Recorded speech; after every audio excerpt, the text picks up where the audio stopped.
Welcome to another segment of the Plant Medicine Summit, where we are exploring the many ways that we can use medicinal plants for protecting and increasing our health and well-being. I'm your host, David Crow, and in this segment, I'm going to be talking with a very special guest, Adriana Ayales. Adriana is an author, an educator, and a rainforest herbalist from Costa Rica. She studied extensively several healing traditions with master herbalists and indigenous medicine people for more than a dozen years. She's been immersed in the field of healing and herbalism since a young age and has devoted herself to learning from different ancient herbal traditions. Adriana is the founder of Anima Mundi, a successful apothecary and herbal medicine facility in Brooklyn, New York, that crafts medicine sourced from indigenous people, wildcrafters, and honest farmers from around the world. She's written 2 books, Healing Tonics and Adaptogens, Herbs for Longevity and Everyday Wellness. And she currently resides in Costa Rica, where she was born and raised. So Adriana, welcome. Hi, David. So good to be here. Love being in your company. Well, likewise. And thank you for overcoming all of the technical issues to call in from Costa Rica and to talk to us about this very important, fascinating, intriguing subject that a lot of people have a big interest in, ancient herbs for higher consciousness. So I always like to start off by just kind of setting a context and giving people a basic definition of some of the terms that we might be discussing here. And so let's start with just a general question, something that struck me personally looking at your description of your talk here. What do you mean by higher consciousness? That's a really good question. And I think it's a very often used term in this like new age wellness world, but honestly, it's a very complex yet very simple reality. So higher consciousness is a state of elevated awareness. It is a state that goes beyond our normalized perception that we have in our, let's say, 3D human reality. It is a higher perception, a wider perception than this normalized state, where we perhaps see deeper truths, get access to deeper realities, often expressed as a multidimensional experience, out-of-body experience. But more than anything, not that we're going to tap into the whole psychotropic world, which is also very much associated to this word. This is going to be also plants, simple plants that just catalyze a different frequency in the body and that have been used for centuries for this very purpose, to alter the perception in which we're in. And what I love about this specific group of plants is they really assist us in entering into this deeper perception, into this deeper field. And although all traditions have their form of explaining this, from like curanderos that I've worked with in the rainforest to, let's say, Taoist medicine, Ayurvedic medicine, the underlying truth that they share within this enhanced perception is the gateway of the heart, which is truly one of the main doorways to receiving this otherworldly or other reality experience that we might have within our own body, which is fascinating. Like heart intelligence. Now there's like all these great scientific studies. There's ancient traditions explaining how the heart is the primary gateway to access the brain and beyond. It is the gateway that is used. It's elated in this experience in order for us to perceive this other senses. So the awakening of the heart, as many of you might know, can happen on its own. You can be just living your life and it might just happen one day. You might have an epiphany. You might feel completely connected to God, universe, consciousness in other ways that are beyond your normal reality. And this is that higher state. And I love it because it's almost as if like God or the creator consciousness, however you want to call it, made the heart as the primary and only highway in order to access these states. It's as if like you can't bypass this heart consciousness and intelligence. But also, even though it can happen on its own without any herbs, tools, and practices, herbs are the primary tool used in many traditions as a way to enhancing this heart intelligence on a day-to-day reality. So It's very juicy stuff. And there's so many recipes, there's so many techniques, there's so many herbs. We're just going to touch the tip of the iceberg today. But I also want people to know that so many regular herbs, something as lavender, the scent of lavender, the scent of any classic aromatic plants that might be in your garden right now, all have been used to enhance these states. It does not have to be these plant medicines that have entheogenic properties or otherworldly properties. It can also be very common culinary plants that are within our pantry for a very reason for hundreds, if not thousands of years. So Let's get to it. Yeah, nice. All right. So what I hear you saying is that you are defining higher consciousness with a term heart intelligence. So you are saying that those are synonymous. Heart intelligence is higher consciousness. So let's look just a little bit more into this. And you started to bring in some herbs talking about this to give us an idea. But you introduced this term heart intelligence. And so how does heart intelligence function?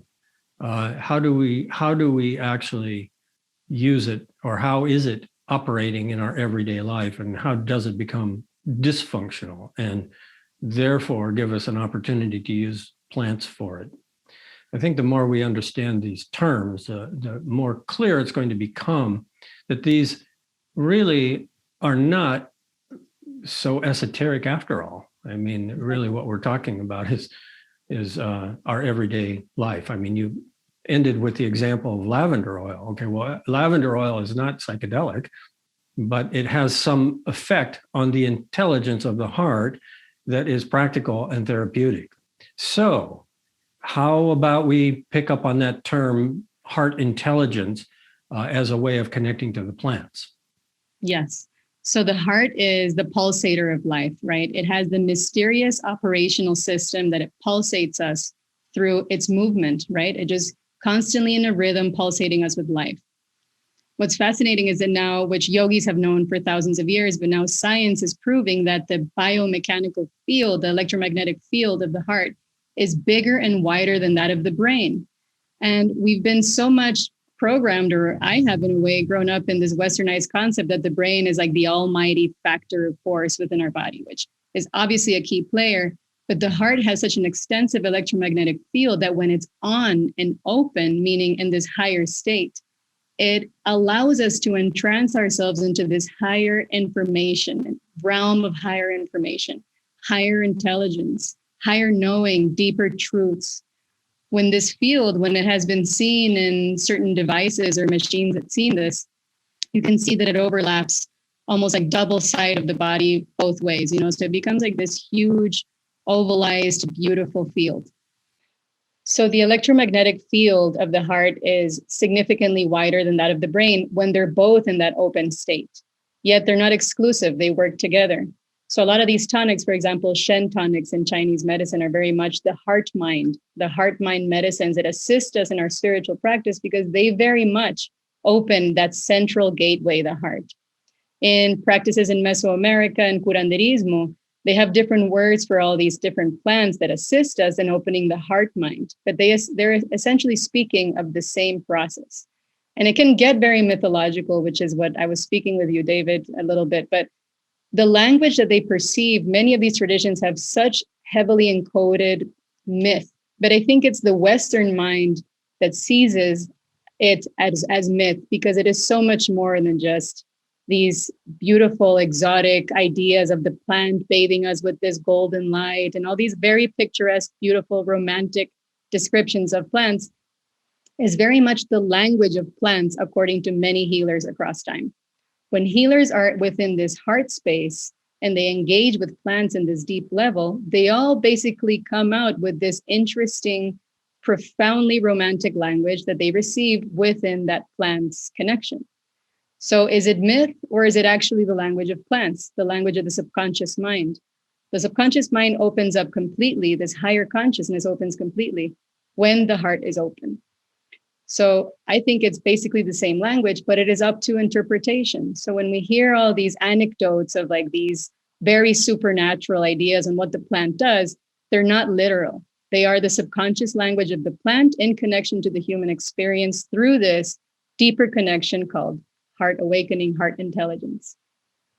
So yes, it's very simple in a way because it's such an opening and dilation of our field. Yet when we are there, and I have experiences myself, you see the world of plants and nature in a very mythological way. Nice. So it's pretty fascinating. It is. And I think one of the obvious questions before we go further into specific plants that do specific things is do these plants really do this? And I think that the way to ask that question, since we know that they do something, but do plants do this to us? Is it consistent and repeatable, or are these plants in the realm where we have to do something ourselves and they are helping us do it?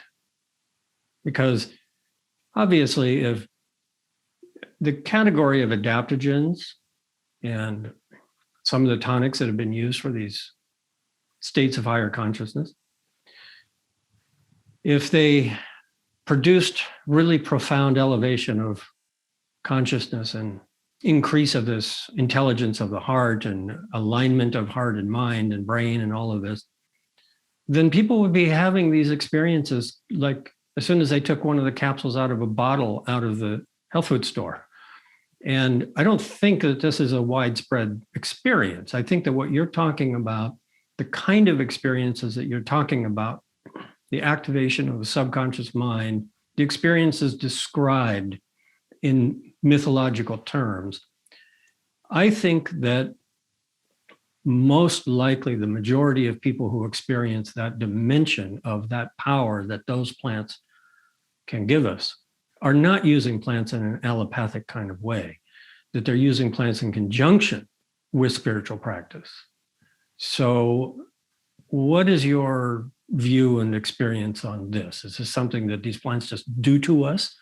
Do they have that power to just make us enter into higher consciousness? Or is this something that if we just took a capsule while we're stuck in traffic somewhere, are we going to enter into higher consciousness, or are we going to have to sit down and be in a peaceful meditative state in order for that plant to help us do that?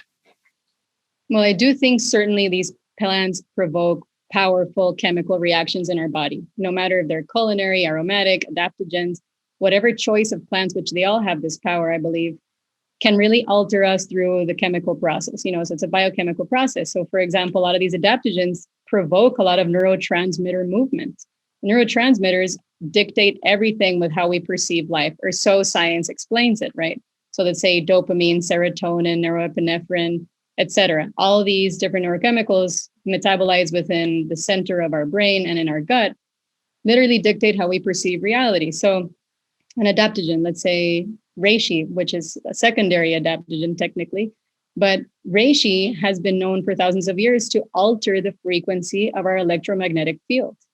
And how did yogis or monks know this? How do they, and they explain this in different ways. It's not like they were using that terminology, but they were really aware of what this plant was doing on a profound level. And I do believe that these plants sharpen our intuitive facilities, which is very much dictated by our neurotransmitters.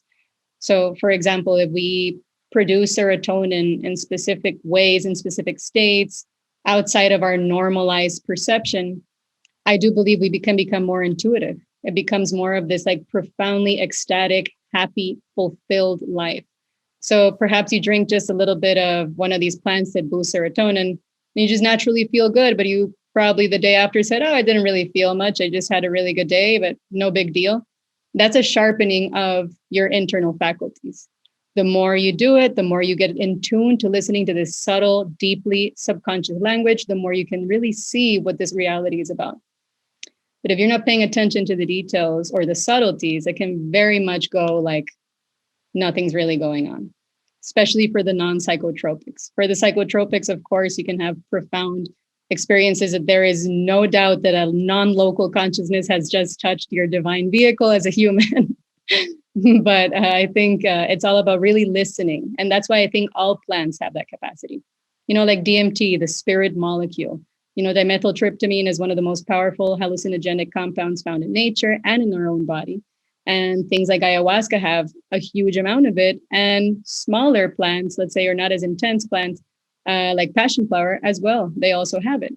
One translates as a nervous system restorative, and the other one translates as a master entheogenic plant because it catalyzes profoundly within 15 minutes, of intake. But I think the difference is how subtle is your listening? How capable is your listening? How deeply are you in tune to your internal intuitive system, your heart intelligence, to really listen to what's going on a chemical level? Good. So really the determining factor then is how aware we are and receptive and how much attention we're paying to the higher consciousness and the heart intelligence in the first place. Not that we can expect these plants to do that to us, although if they're powerful, they will, but the more subtle plants, they require a kind of participation and pay attention to them. That was specifically what I was asking. And that is my own observation about it also, is that there's a spectrum of plants that can do things to us, that they can actually make us really sit up and pay attention. And there's the plants that they'll do something, but we are not going to notice it unless we are sitting up and paying attention. So good. Now let's talk about some of your favorites and how you use them and what your experiences have been. Great. So going back to the Shen tonics, which I feel like Chinese medicine has always been such a beautiful, elegant language to depicting this really powerful, experience of plants and what we were just talking about. It almost sounds mythological, but it's such an intricate and elegant language on the nature of plants and reality. So Shen tonics as a category, I think, are wonderful. And it's a very profound concept. It really speaks on the spiritual heart, and it really connects to the nervous system, which also connecting back to modern day studies, the nervous system, when it's really in the parasympathetic level, we have two branches and within our autonomic nervous system, the parasympathetic and the sympathetic. And when the parasympathetic is in effect, we feel relaxed, euphoric, happy, sleepy, fulfilled. And so I believe a lot of these Shen tonics really tackle the autonomic nervous system in such a way that it really allows you to really experience what is known as like the spiritual heart within the Shen tonic category. So once again, it's all about that listening. How did that plant feel on a heart level? Did it make you feel safer, more trusting? And that specific experience is very personal to every single person. But essentially, let me interrupt you. Sorry about this, but maybe I imagine that a lot of people who are listening don't know the term Shen. And so if you could, maybe you were heading that way anyway. Yeah. So Shen itself is categorized as like the spiritually nourishing medicine. So medicines that really nourish the spirit in our body, the spiritualized essence. And this can be a very esoteric category and concept. It is perhaps the most incomprehensible form of energy, qi, in the body. So this is why it's such a beautiful category, because even though Chinese medicine has its Shen tonics, like I was saying, other cultures really explain these other spiritual medicines, literal spiritual tonics in different ways, but they fall under the same umbrella. And I believe that's the parasympathetic or autonomic nervous system connection that they might catalyze in our body. So the Shen tonics in itself, as you know, David, is supposedly connected to like this boundless, non-local consciousness, perhaps like the universe consciousness that really can go through our body and have us experience these higher states. So Shen tonics have perhaps that ability for us to experience this non-localized consciousness, the creator energy, or the universal energy that pulsates our heart with even a beat, with what gives us life, what makes us feel great and alive, period. There's also other kinds of tonics we will talk about soon, which is like the Jing and the Qi tonics that are all interconnected. But for now, let's stick to the Shen tonics. So I will go straight into Reishi because it's such a popular medicine nowadays. And it is very much a beautiful Shen tonic that it is undoubtedly for a reason that a lot of people have profound experiences with it, not just on an immune protective level, but also because it really has the capacities for us to feel this way. So there's over 2,000 years of recorded history with Reishi, and I believe even more. It is said that monks and yogis have used it before meditation because it enhanced this relaxed state, as well as this awakened euphoric awareness. which in my personal experience, Reishi very much creates that. It's relaxed, but awakening. It won't put necessarily to sleep unless you actually need it, which is very much its adaptogenic nature. It works straight into the HPA axis, the hypothalamus, pituitary, and adrenal glands, which is the center of our brain that controls our hormones, the way we perceive life, that dictates so many biological processes. And as well as our limbic brain, which is very much connected to our emotional body and beyond. So again, these tonics, or I believe these Shen tonics and other spiritual medicines really tone the limbic brain, which is the seat of the autonomic nervous system. Going back to that really spiritual, internal, intuitive faculty that allows us to experience this deep connection. So Reishi, literally translating as divine being, in Chinese, it's called Lingzi, like immortal, the immortal mushroom. It's for a reason. It really grants us that really profound immune protective experience, which I think the immune system is very much a mysterious system that has so much more profound nature to it than what science has described it as. But it, along with being an immune protector, it protects our lungs. So a very excellent respiratory tonic. Also, I believe monks and yogis knew this. It enhanced their respiratory experience to do the breath work to enter into higher states of consciousness, as well as ingesting it as a tea and creating that calm experience within the nervous system. So there's many branches that I believe Reishi can really tackle. But I think very much so that limbic brain connection, that really relaxed, calm state, directly is linked to our immune health, which now studies also confirm immune health is very much dictated with our sense of happiness and our sense of just perhaps our serotonin experience, right? How we're just feeling fulfilled about life. So it's very much connected, which is very much the limbic brain and our hormonal centers.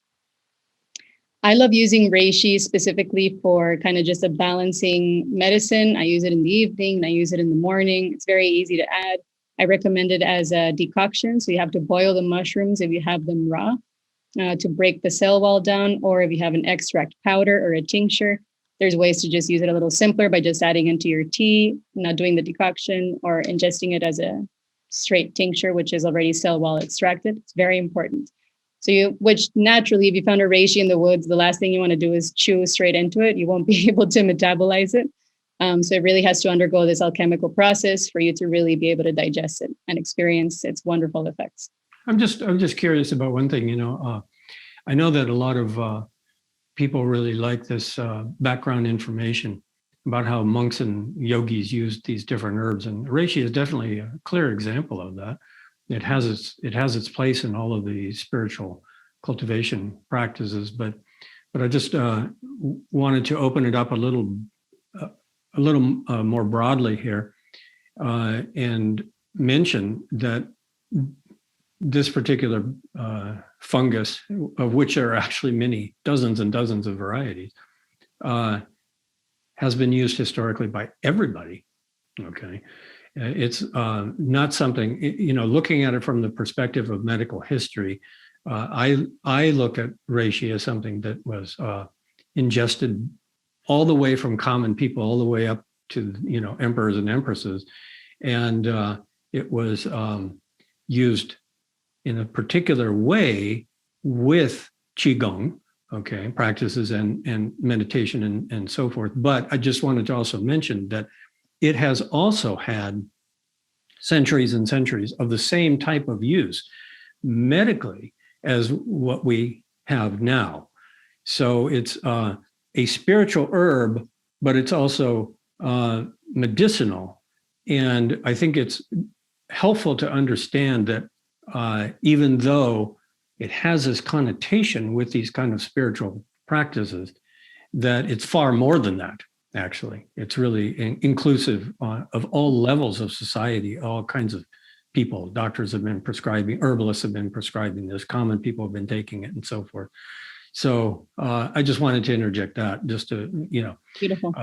Because it's really, even though it has this extraordinary kind of mystical and mythical kind of side to it, it's an ordinary fungus that people have been using throughout society. And that's something that I think is important to always keep in perspective about a lot of these plants, is that even though they do have this kind of fantastical mythological history, which is absolutely valid, that there are also things that are not really mysterious or inaccessible, that they're just all around us, like you were mentioning a lot of the other species. So I just wanted to interject that. So thank you for your patience. Yeah, it's beautiful.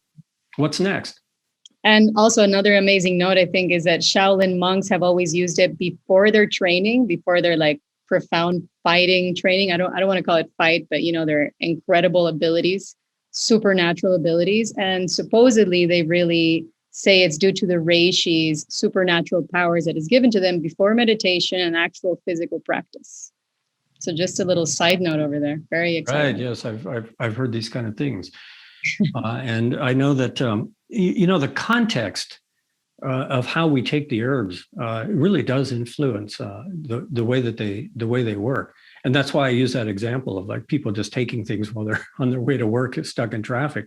The context of using it is totally different than using it in a monastery with different practices. So it goes back to the original discussion about, what's our role in activating these different dimensions. And the more the context is conducive for these things to manifest, and part of the cultural view also, and the shared collective experience of how these plants are used. I think the more powerful they actually become. It's not like there's the plant just doing things. There's actually the human relationship with the plant that has a huge influence.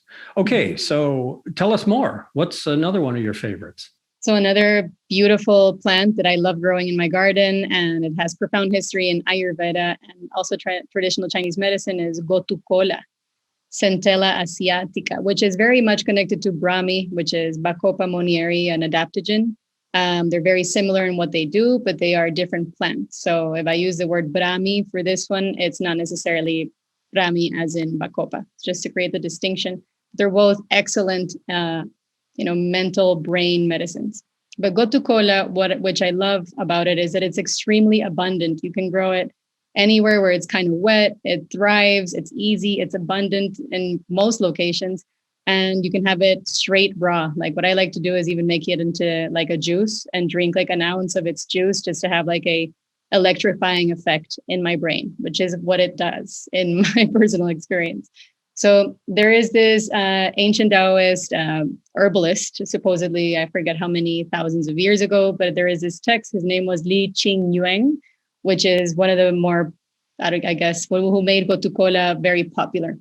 And he's said to have lived to 256 years old because of ingesting Gotu kola daily as this special juice, which I think is fascinating. Again, who knows if this is myth or actually real, but I do believe a lot of these monks have achieved immortality one way or another. So in Ayurveda, it is classified as a rasayana, which are very profoundly rejuvenative medicines. They really rejuvenate the body and mind and spirit.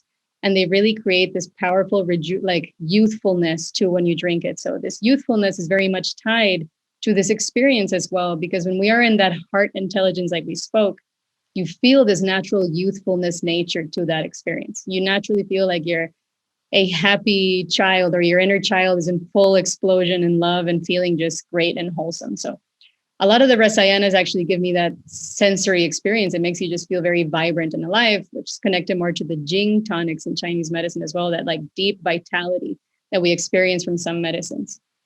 So Brahmi, being more of a mental rasayana, really enhances this intelligence. And I believe this intelligence is both brain and heart. It increases cognition and memory, which is very much a brain, let's say, medicine, but it also really increases that softening of the body. It's very balancing and relaxing too. Relaxing not in like you're going to go be too calm and pass out, but relaxing enough to also use before meditation or any kind of really, practice that you're really being mindful. Any mindful practice is a beautiful plant to use in your ritual in that sense. What I love about Gotu kola too is that it's great for wound healing and skin healing, which is part of its rejuvenative factor, so whether it's internal or external, it really creates that wound healing experience, and not just experience, actual physical, beautiful, like youthfulness and glowfulness of the skin, which I really recommend. And it just, the fact that it's abundant, it's easy to use. You don't need sometimes fancy skincare or anything. You can simply use Gotu kola and it'll be, perhaps giving you the results you're seeking for that beautiful youthfulness. So along with its ability to really increase memory and supposedly brain cell and nerve function, it is also used by yogis and sages to really increase that supernatural ability that comes from the mind. So even in certain temples, I don't know if you've seen, David, where the temples of monks and yogis, Gotu kola has it near the footsteps of the entry. It's like already there, present as a plant. So I like to see it as like a totem plant, like it's there to symbolize a certain experience or, let's say, dedication to a physical representation of the practice you're dedicating yourself to. It's very much also coupled with tulsi, another adaptogen that is very much creating that same experience, the softening of the mind, very balancing. Going back to adaptogens, tulsi in itself, Gotu kola, also relaxing that internal center, the HPA axis that we were just talking about. But for intelligence, cognition, remembrance, for those lucid dreamers out there that like to access like their spiritual consciousness, higher consciousness through that medium, Gotu kola is a great addition to that practice too, just for the recall. So in the morning, I love drinking the tea to actually remember the dreams.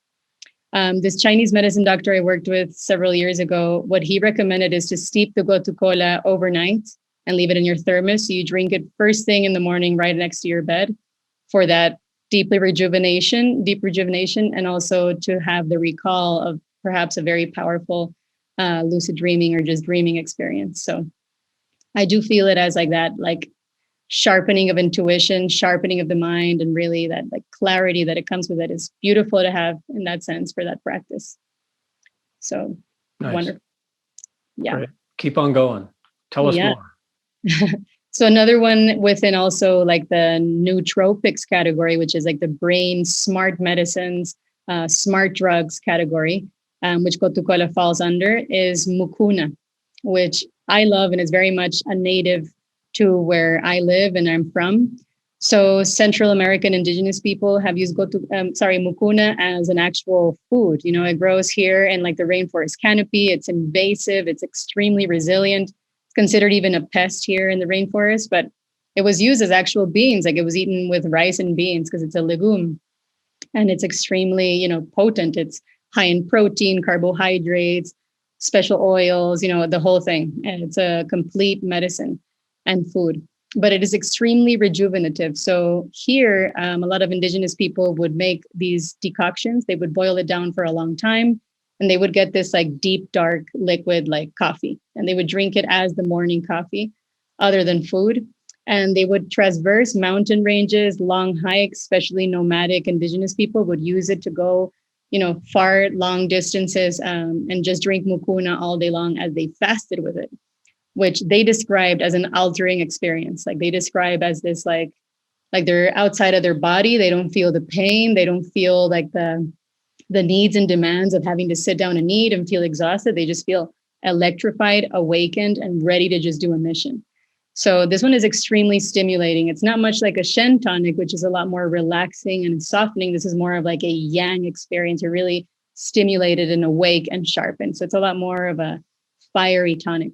So if you're not really feeling the fieriness of your meditation practice, don't use Mukuna, for example, and stick to things more like Gotu kola and Reishi, which is a lot more softening. But Mukuna, other than being an amazing legume, scientific papers are seeing that it has a lot of L-dopa, which is the precursor to dopamine. So each seed is said to have 7 to 10% of L-dopa, which is huge. Just one seed, you can have that easily in your food. You can make, when you make a decoction, I use about 20 seeds per cup when I harvest it wild, so that's a lot of L-dopa, which is used, L-dopa specific for Parkinson's. So there's a lot of research on how effective it is for Parkinson's. If that's something you want to dive into, there's quite a lot of research online you can find. But just dopamine in general, other than also boosting serotonin, it's mostly predominant in dopamine, which is that reward chemical, that wonderful experience of feeling happy, fulfilled, like you just won the biggest prize ever. And you're just the aftermath of that happiness. That's very much a healthy dopamine secretion, which Mukuna gives that. which makes sense. If you think of indigenous people going long distances and drinking this, you're having the fulfillment of going on a journey without feeling like the bodily pain of going long distance with all your things on top of you and you're hiking, So it's really fascinating how they've used that. And the Maya, for example, use Mukuna a lot in their rituals along with cacao, which is also a nootropic. So cacao is very much a heart medicine. And in combination together, they really create some perfect chemical union in there. So I really recommend it as a duo. Considering all the fanaticism with ceremonial cacao nowadays, it's a great addition to that. Nice. So cacao, a little interject on cacao, is also very much a higher consciousness plant and food. Both of these plants are very much a food. And you see it everywhere nowadays. It's just incredible how it's predominating in most pantries, north, south, east, west, all over the world. And the wonderful thing about cacao is, or more than anything, the mythology associated to it by the Maya is that they revered this tree as the tree of life. The Maya would go to the cacao always in deep reverence and in a deep state of prayer with many offerings to really receive the wisdom from the cacao tree. There is so many beautiful stories about it, and sadly we won't go into all of them, but what they would see or say is that when they would place the offerings at the feet of the tree and they would ingest the fruit and also a decoction, a very deep dark drink, they would receive information from other realms. The spirit world would be completely immersed with them in that moment. And they use it as a sacrament and also as an offering, ofrenda. And they also receive a lot of intelligence through it.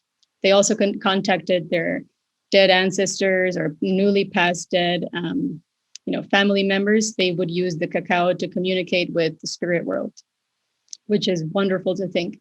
If you even see the cacao growing here in the rainforest, you see how vibrant it is. It's actually otherworldly. It's very unusual. The fruit pods like poke out of the trunk. When you open it, it's just like this very like erotic fruit, like you have all these beautiful seeds, which are absolutely delicious. You can ferment it, toast it, eat it raw, decoct it, make it into a powder, make chocolate, like you can alchemize it in so many ways and you still receive that euphoric experience and that heart opening experience. In a lot of Mayan paintings, you actually see the heart as like the centralized organ of the field, and then the cacao tree growing with the roots really entangled in the heart, growing all the way into the upper world. So the cacao is seen as an avenue for that heart intelligence and into the higher planes. So when consuming cacao, there's so many varieties nowadays, and there's a lot of genetic modification. There's also a very dark side to the industry. So it's extremely important you're using the right kind, supporting indigenous people, getting it as clean as possible, not loaded with heavy metals or just, slave labor, child labor. It's very much associated to cacao. So just be sure, same with coffee. It's very important to really nourish and go into these traditions and source the best for this actual experience, Nice, beautiful. Yes. Well, let's squeeze at least one more in. Yeah, let's do it. So I'm going to add another rainforest medicine that's dear to my heart that I have right here, which is Bobinsana. I guess I shouldn't know. It looks like a mimosa. Yeah. So Bobinsana, Calliandra angustifolia is very different than Albizia julibrissin, which you see in traditional Chinese medicine, the mimosa. So they look identical, but they're not related, which is very strange, or at least not related in, Latin botanical medicine. Maybe in indigenous botanicals, there could be a relationship. But this is very much considered an ayahuasca analog, which that means that it's very much like the ayahuasca's constituents in like a smaller and less intensive package, which I love to think of because if you want to have that altering experience, that experience into higher dimensions, but without the full-blown psychotropic effects, the ayahuasca analogs have very much that capacity. And actually, I even forgot to say that about Mukuna. Mukuna is very much an analog as well, for those of you interested. But Bobinsana is very much used for heart healing, the heartbreak, heart grief, a lot of disappointment, trauma, PTSD.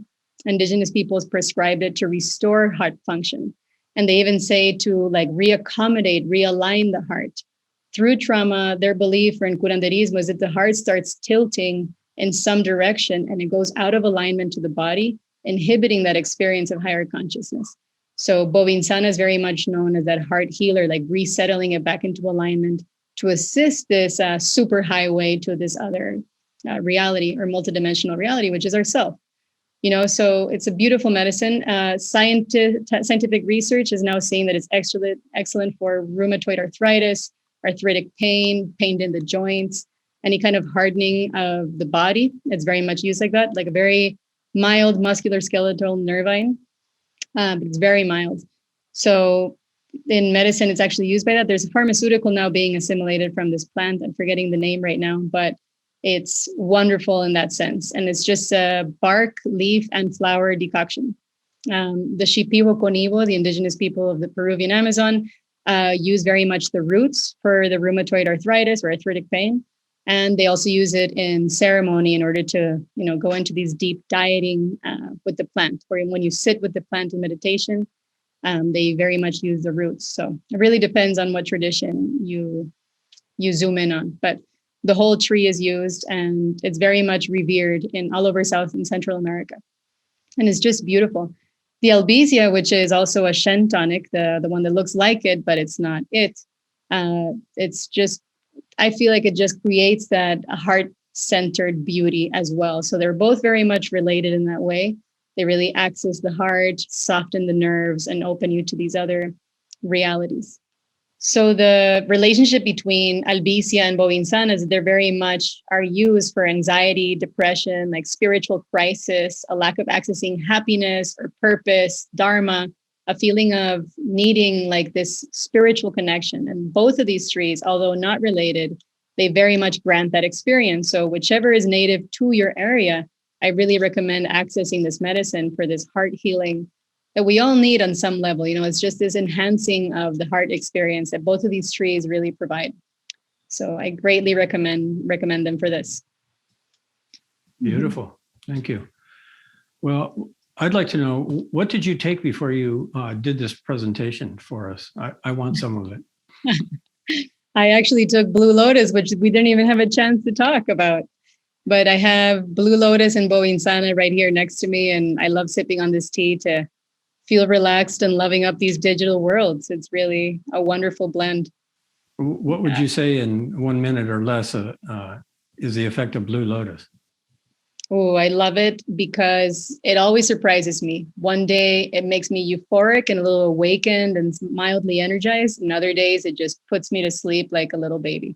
So it really matches your energy, and it really has that profound bipolarizing effect. It really feels like you can be one way or the other, but generally it's like this relaxed, euphoric, calm state, which all these plants have one way or another, which is very interesting, except for the Mukuna. But yeah. Nice. All right. I know that people are going to want to know more, and I will let everybody know your website here. Let me just pull that up. It is animamundiherbals.com. I'll spell that Anima, A-N-I-M-A, Anima Mundi, M-U-N-D-I, herbals.com, animamundiherbals.com. So, Adriana, 2 questions about that. What are they going to find when they come to your website? And what does that Anima Mundi mean to you? Why did you name your apothecary Anima Mundi? So Anima Mundi is the collective soul. It's the soul of nature. Nature not separate us to who we are. So it is the collective soul shared by nature and humans. So the world soul is like the simplified definition, which I very much see nature's gardens, nature's panaceas as that, agents to really attune us back to this collective consciousness and this world soul. So plants are one of the greatest gateways for us to really access these deeper consciousness, this deeper anima mundi that we all have within ourselves that can very much be forgotten when we're in the narrative of the third dimensional experience, So it's really beautiful to use these agents, these plant allies as forms to reconnect to this sacred nature that we're made of. Beautiful. Yes. So we have a lot of these medicines. All of the ones mentioned today, we have them on our website, whether it's in formulations or single ingredients. We have them as extract powders, tinctures, double extractions, and just straight actual herb, depending which one. So feel free to reach out with any questions or specific things you're looking for. We also formulate teas to package to send online from our Brooklyn or Soho locations in New York City. And we're happy to be of assistance. Thank you so much. Oh, well, thank you so much. And really, this is from all of us, from everybody listening. Thank you for a wonderful presentation. And for me personally, for all the work that you're doing and the way that you are preserving and transmitting these teachings, these lineages, making these plants available for people. I know what goes into it. It's a lot of work. And so thank you for the dedication and a wonderful presentation from. Oh, wonderful. Thank you so much, David. Always a pleasure to be together. Likewise. Great. I think I'm going to go fix some of that blue lotus tea that you sent me. Yes, please do. Let me know how it goes. All right. So thank you to everybody for joining us in this segment. Join us in another segment of the Plant Medicine Summit.